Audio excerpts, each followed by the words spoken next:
Welcome to பௌர்ணமி சமையல். இன்றைக்கி நாம் எல்லாருக்கும் ரொம்பவுமே பிடிச்ச சூப்பரான நான் சமைக்க போகிறோங்க. அது என்னென்னா பட்டர் நான் அண்ட் கார்லிக் நான்.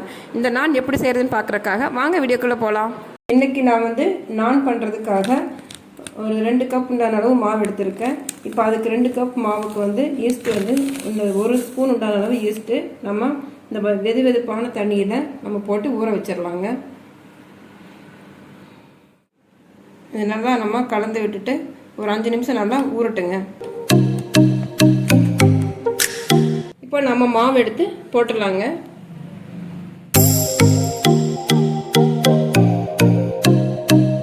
இப்போ நம்ம இந்த மாவுக்குள்ள ஒரு ஸ்பூன் உண்டான சுகர் சேர்த்திக்கலாங்க. இதுக்கு தேவையான சால்ட்டு சேர்த்திக்கலாங்க. இப்போ நம்ம இதெல்லாம் நல்லா கலந்து விட்டுறலாங்க.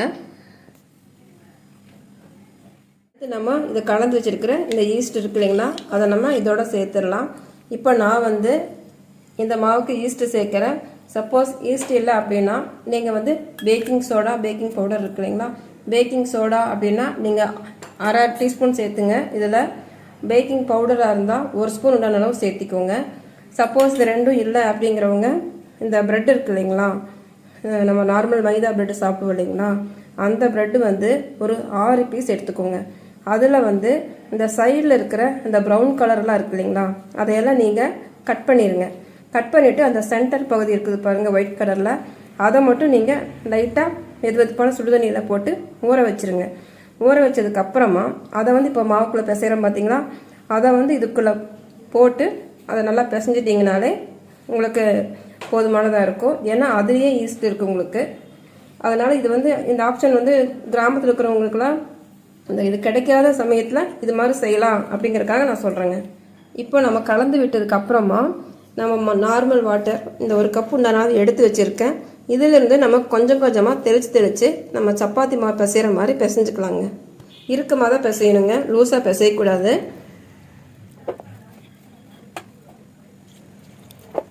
இப்போ நீங்கள் இதில் ஒரு 2 ஸ்பூன் உண்டான அளவு ஆயில் சேர்த்திக்கோங்க. ஆயில் சேர்த்திட்டு நல்லா பிசைஞ்சுக்கலாம். நம்ம லைட்டாக ஆயில் அப்ளை பண்ணி நம்ம 2 மணி நேரத்துக்கு மூடி வச்சிடலாங்க, க்ளோஸ் பண்ணி வச்சிடலாம்.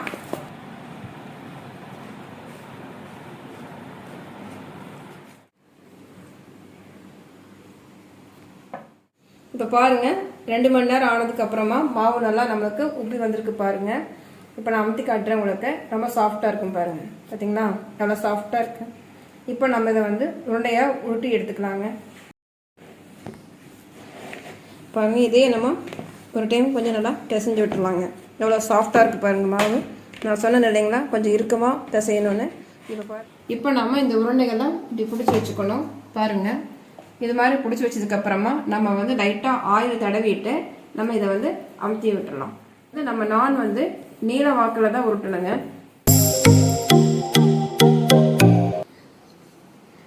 இப்போ நம்ம இந்த திக்னஸ்க்கு நம்ம உருட்டிக்கலாங்க. ரொம்பவுமே திக்காமல் இருக்கக்கூடாது, ரொம்ப லேஸாக இருக்கக்கூடாது. பாருங்கள், இந்த மாதிரி திக்னஸ்க்கு நீங்கள் உருட்டி எடுத்துக்கோங்க. இப்போ நம்ம இதில் கொஞ்சம் லைட்டாக சீரகமும் மல்லித்தலையும் வச்சு இது மேலே இது பண்ணிக்கலாம், உருட்டிக்கலாம்.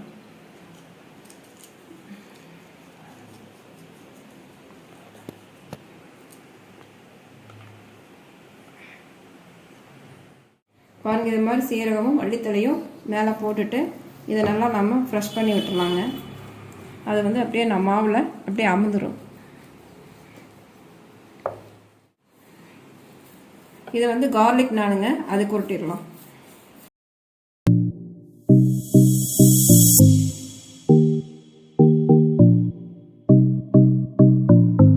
இப்போ நம்ம கார்லிக் நானுக்காண்டி நம்ம இது மேலே பொடியாக நறுக்கி வச்ச இந்த கார்லிக், அதாவது வெள்ளை பூண்டை நம்ம இதோட சேர்த்திடலாங்க.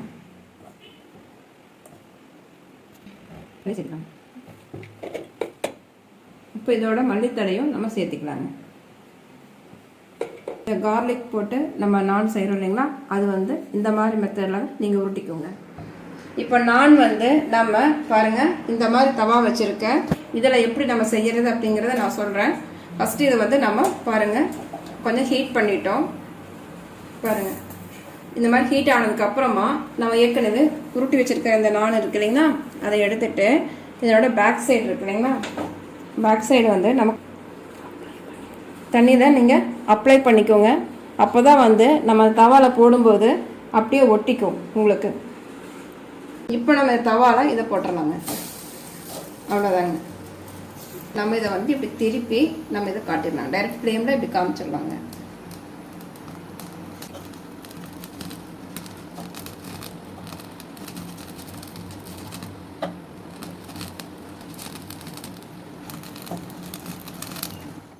இந்த கொஞ்சமாக பக்கத்தில் பாருங்கள், இது மாதிரி ஆயிடணும். இந்த மாதிரி கலர் வந்த உடனே நீங்கள் எடுத்துக்கலாம்.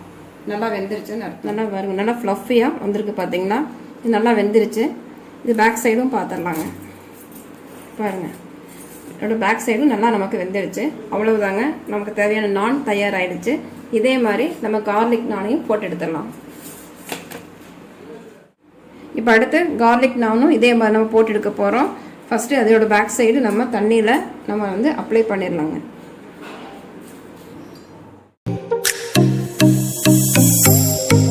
கொஞ்சம் இந்த சைடு தான் இருக்கிறதா இருந்தால் நீங்கள் நெருப்பு கொஞ்சம் இப்படி வச்சு காட்டுங்க.